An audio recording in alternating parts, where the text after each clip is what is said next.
बहुत पुरानी बात है, एक गुरु और एक शिष्य थे। वे दोनों बनारस में रहते थे। एक दिन किसी कार्य उज्जैन जा रहे थे। उज्जैन जाते जाते उन्हें रास्ते में ही रात हो गई। चारों ओर घना जंगल था और अंधेरी रात थी। इस तरह रात्रि में जंगल में रुकना सुरक्षित नहीं था। रात होने पर भी दोनों चलते रहे, तभी उन्हें एक गांव दिखा है। गुरु और शिष्य दोनों ही गांव में चले गए। गांव में उन्हें एक झोपड़ी दिखलाई दी। गुरु ने शिष्य से कहा कि आज हम इसी झोपड़ी में रुकेंगे। गुरु और शिष्य दोनों झोपड़ी में गए और झोपड़ी का दरवाजा खटखटाया। झोपड़ी से एक गरीब आदमी बाहर आया और गुरुजी उस व्यक्ति से बोले, हम दोनों बहुत दूर से आ रहे हैं और रात्रि अधिक हो गई है। जंगल में रहना खतरे से खाली नहीं है, इसीलिए हम रात्रि में यहाँ रुकना चाहते हैं। वह व्यक्तिगत गरीब अवश्य था, किंतु दिल से बहुत नेक इंसान था। उसने सम्मानपूर्वक गुरु और शिष्य को झोपड़ी के अंदर बुलाया और उन्हें स्वादिष्ट भोजन करवाया और रात्रि में सोने के लिए बिस्तर भी लगा दिए। भोजन करने के पश्चात गुरुजी ने उस गरीब व्यक्ति से पूछा, तुम्हारा घर तो बहुत छोटा है, किंतु तुम दिल के बहुत धनवान हो। तुम्हारी रोजी रोटी का साधन क्या है?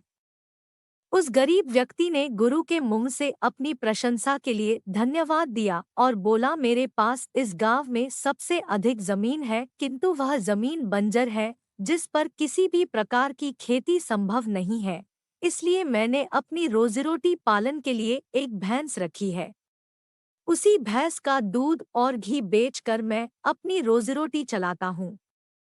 उस व्यक्ति की बात गुरु जी को कुछ अजीब सी लगी, किंतु वह कुछ नहीं बोले और सोने चले गए। देर रात में गुरु जी उठ गए और अपने शिष्य से चलने के लिए कहा। दोनों गरीब व्यक्ति को बिना बताए घर से निकल गए और जाते जाते गुरुजी उसकी भैंस को अपने साथ ले गए। अपने गुरु का यह आचरण शिष्य को अच्छा नहीं लगा और वह बोला, गुरुजी, इस गरीब व्यक्ति के पास रोजी रोटी का यही एकमात्र साधन है। अगर हम इसे ले गए तो यह व्यक्ति अपनी रोजी रोटी कैसे चलाएगा?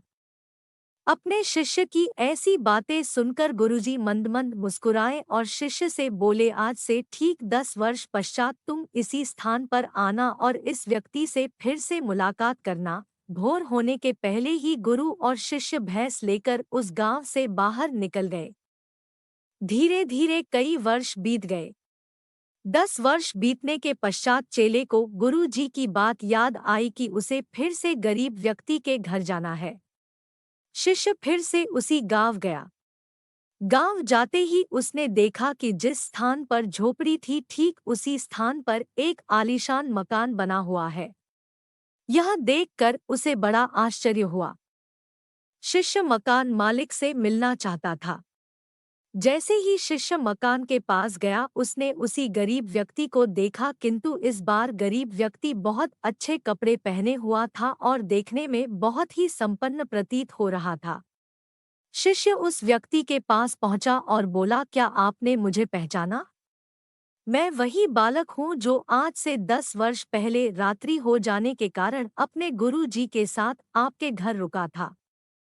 वह व्यक्ति झट से शिष्य की बातें सुनकर उसे पहचान गया और बोला, हाँ हाँ, मुझे बहुत अच्छे से याद है। उस रात्रि अगर आप लोग मेरी झोपड़ी में नहीं आए होते तो शायद आज भी मैं उसी दरिद्रता में जी रहा होता। उस रात आपके जाने के बाद मेरी भैंस भी कहीं चली गई थी और मेरे रोजीरोटी के लाले पड़ गए थे। मैंने अपनी बंजर जमीन पर मेहनत की और अथक परिश्रम के पश्चात उस जमीन को उपजाऊ बना लिया और अब उस बंजर जमीन पर मेरी हरी भरी फसलें लहरा रही है। इसी जमीन की बदौलत मैं आज इस गांव का सबसे संपन्न किसान बन गया हूँ। शिष्य को अब समझ में आया कि गुरु जी उस रात उस व्यक्ति की भैंस क्यों ले गए।